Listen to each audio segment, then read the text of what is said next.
drifting? Is it stuck? Does it all of a sudden want to go off key, or does it come clear? And of course, sometimes I'll use the sounds of, let's see.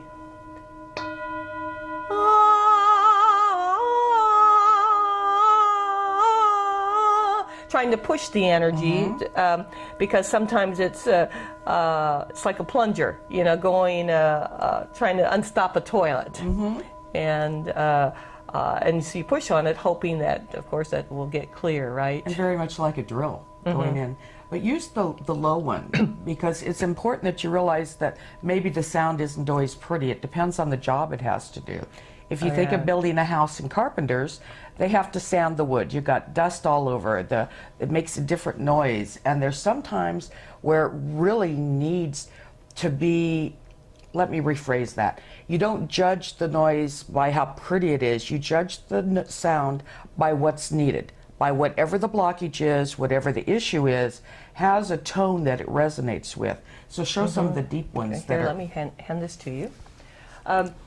Because one thing that I found out that we talked about, remember, was instead of just perhaps, and it was having to do with self-healing, and that's how that's how you kind of learn. You see, does it work on me? You know, then can I use it with someone else? Right. Is when it hurts, like I had a bad ankle, and I went into sound and tried to connect with the consciousness of where it hurt. And then in my mind it was like, okay, what sound would help bring it back into harmony? Right. You know, harmony meaning everything coming, and it's interesting the musical words that really mean harmony or balance. Yes. And so that's kind of a basic thing that you can play with and see how does it feel. And when I do scan, I'll use different vowel sounds to break through blockages. I'll use other vowel sounds.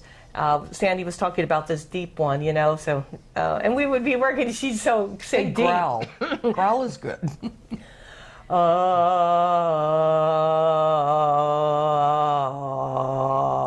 Now see how she got there? It's got a vibration to it. It's got a rasp to it. So it isn't always hitting the note perfectly. Yes, see? And that works. Especially if you've had something that's been there for a long time and it's really deep. It really, you'll go down. So you're not trying to sing a song. You're not trying to worry about what it sounds like to people listening to it. You're focused on the resonance between it and what you're trying to work with. Right. And different, different sounds will have different sound waves, different ways of spinning and operating and vibrating, and so we'll use something like that, or we might do. I used to call it nasty E. So if I couldn't get through a real tight blockage, and I would go,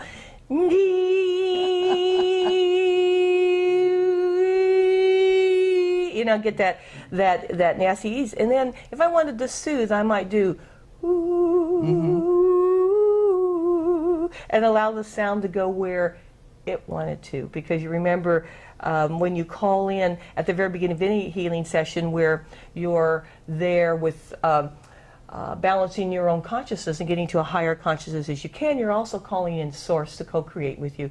So it's allowing Source through you and as you to direct where the sound's going.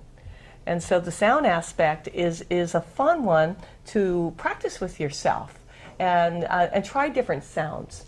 And before you go further, let's go back to where the sound is going to. Okay. Because she does difference in direction too, or difference in closeness. So it's not like she's standing up here singing over there. If there's a blockage and it's very difficult, and a lot of times trying to get the energy meridian lines, the vertical current lines opened, she has to go maybe right up next to the shoulder. So it would be like putting my hand right up to my mouth to really get the feel of the frequency and what the waves are doing. And let me show her beautiful hand. Okay, and I might do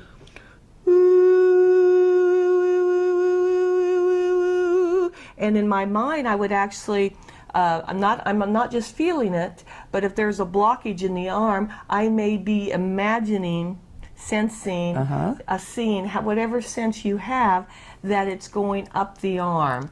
And I will listen to see, because if I hit a blockage, my voice will go off key. And so then I'll move back and forth, finding where it went off key, and then I'll work around that, whether the tone directed at that spot, or perhaps going up a half note or a note, or down, trying to work around it to kind of do this to it, you know. And then I might do a laser E, trying to kind of break it up. And so sound isn't always static. A sound healing program, you know, there's always people that say, this is the note you should do for this chakra or this, and it's not, because of the overtones, and each person is different. And so with everybody has a different family line of consciousness, they have different DNA codings, different sounds are going to affect them. There are even sounds that have to do with family clan affiliations, the area of the country you come from. You may have grown up and your own structure may have rearranged to feel very good, let's say, with drums. And so it all depends on, there are a lot of issues or depends, it all depends on, you know, when it comes to sound healing. And that's why it's so important to get in contact with your highest aspect of self before you even start, so that you can allow the flow of source consciousness to come in and give you hints on what needs to be done.